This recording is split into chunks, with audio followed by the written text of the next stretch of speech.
question is, if you have staff in conflict, do you have to intervene? And if you do, will it be painful for you? Well, yes, no, no and yes, and well, it depends.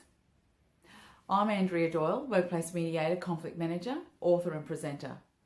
And what I'm going to help you with today is helping you identify when you need to assist your employees who may be in conflict, and also I'll try and help you with this process to be as painless as possible.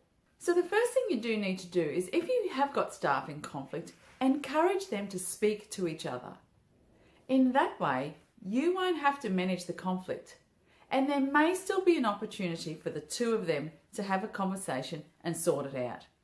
Now, this is always the best preferred practice when there is a conflict between any two people. Encourage the two of them on their own to address it. However, if one of them says that they can't possibly do that, or they've moved beyond that stage, then it is time for somebody else to assist the two of them. And that may well be you. So here we go. Here are the 7 steps to help you if you're going to be managing your staff's conflict. So number 1 is where you talk with each person separately about what's been going on for them. Find out their issues so you have a good understanding of what the conflict is. You're not there to solve their problem or fix their conflict. What you are there to do is to encourage the two of them to manage their own situation. Now, in step 2, invite the two of them to a meeting, which you're at, and let them know that you're going to lead a meeting where you will encourage the two of them to talk about what's been going on. Step 3, after you've explained how the process will work, then ask each of them to talk to you one at a time.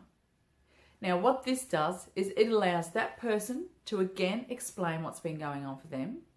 It allows for the other person to hear, perhaps for the first time, from their colleague, what's going on from their perspective. And it gives you an opportunity to make sure you're up to date with their concerns and what they want to address through this process.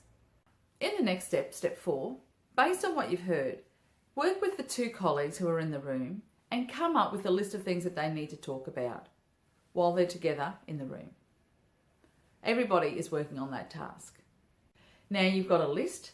Encourage each person to speak about each item one at a time until they have said everything that they want to about that particular item. They're not negotiating or coming up with any solutions. They're just talking. They're just explaining what's been going on. Now, when every item has been addressed that was on their list, you've arrived at an important point in the process, because now both colleagues, both of your employees, have a better understanding of what was going on now than they did before the meeting. So now they are in a better position where they can negotiate what they would like as outcomes, because they have the full picture now laid out on the table. Now, there might be some toing and froing, and that's okay. That's all part of the process of getting them to talk to each other again. So encourage that, but make sure they stay on task and keep focused on one particular element at a time. Now, while they're talking to each other, your role is to just take notes of what they're talking about and what they're agreeing on.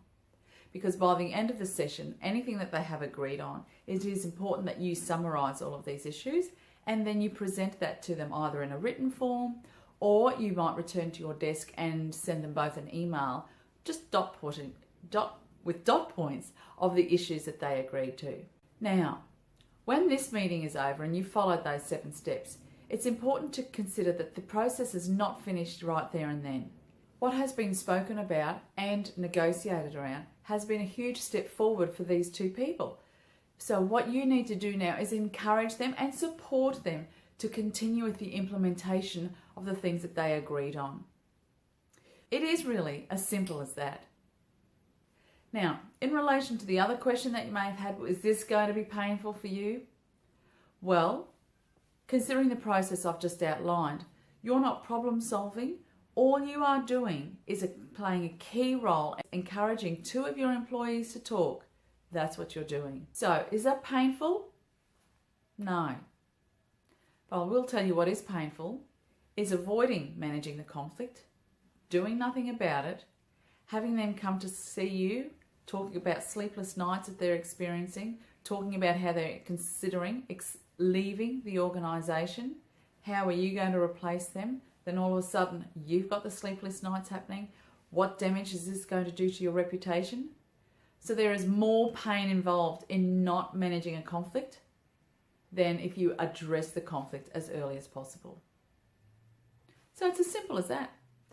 When you see a conflict or you hear of a conflict in your workplace, it's important that you manage that situation as soon as possible. Follow the 7 steps above and it will be painless or less painful for you to address it now than if you let it go on. Thanks very much for watching. I'm Andrea Doyle. Bye for now.